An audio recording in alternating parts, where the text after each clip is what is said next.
আজকে বিকাল টাইমটা চলে গেলাম একটুখানি মাঠের মধ্যে ছাগলকে ঘাস খাওয়ানোর জন্য।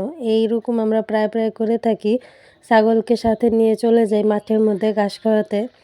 আর আমাদের বাসার সাথে দেখতেই পারতেছেন পরিবেশটা কতটা সুন্দর, পুরোটা খোলা মাঠ এবং এখানে আমরা মাঝে মাঝে আমাদের ছাগলকে খাওয়াতে নিয়ে আসি। সবসময় আসি না, আর আজকে আমাদের সাথে ছিল শাহাদাত, আমার ছোট ভাই। আর আমরা ৩ জন মিলে বসে বসে এখানে গল্প করতেছিলাম এবং আমার ছেলে সে তো পুরাটা মাঠ দৌড় পারতেছিল এবং আমরা ৩ জন খুব এনজয় করতেছিলাম। কারণ বিকেলে শীতের মধ্যে রোদটা কিন্তু অনেক মিষ্টি থাকে।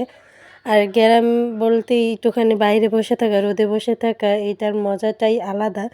যারা শহরে থাকে তারা এটার মজাটা পাবে না, কিন্তু যারা গ্রামে থাকে তারা এটার মজাটা খুব ভালোই বুঝে, শীতের মধ্যে রোদের মধ্যে বসে থাকা। আর এই টাইমটা কিন্তু বিকাল ছিল, রোদটা এত বেশি তীব্র ছিল না, এত বেশি গরম লাগতেছিল না, অনেক আরাম লাগতেছিল রোদটা।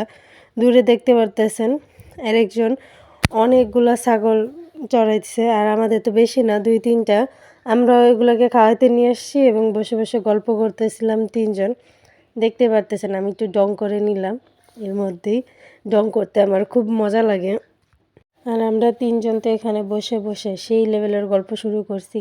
আসলে ছাগলগুলোকে এখানে একা রাখা ঠিক হয় না, কারণ এখানে কুকুর থাকে অনেক, জংলি এবং শিয়াল থাকে, যেহেতু সামনে দেখতেই পারছেন অনেক বড় জঙ্গল এবং পিছে ধান ক্ষেত, যার কারণে এখানে শিয়াল আসে এবং ছাগলগুলোকে নিয়ে চলে যায়, বা কুকুর আসে এসে কামড় দেয়। তাই আমরা নিয়ে বসে থাকি মাঝে মাঝে। আর বেশিরভাগ টাইম এগুলো ছাড়াই থাকে, এখানে একা একাই ঘুরতে থাকে। দেখতে পারতেছেন আমাদের তানজিম, ওরে তো নিয়ে আর পারাই যায় না। ওরে যদি নিয়ে কোথাও যায় ও একা একাই দৌড় পারে। আর ওরে দেখতে দেখতে আমি আবার একটুখানি ডং করে নিতেছি এবং ও এসে পড়ছে আমার কাছে এবং ওরে নিয়ে একটু ডং করে নিলাম।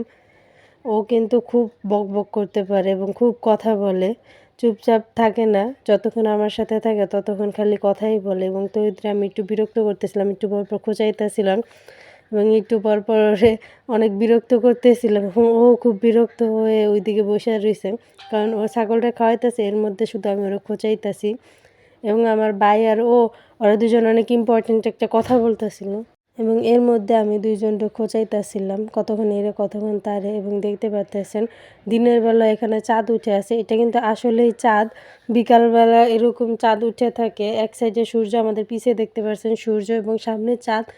দৃশ্যটা অনেক মনোরম ছিল আর এতটা সুন্দর ছিল, এখানে বিকেলবেলা ঘোরাটা অনেক এনজয় এবং অনেক মজা করি আমরা। দেখতে পাচ্ছেন বাসায় যাওয়ার সময়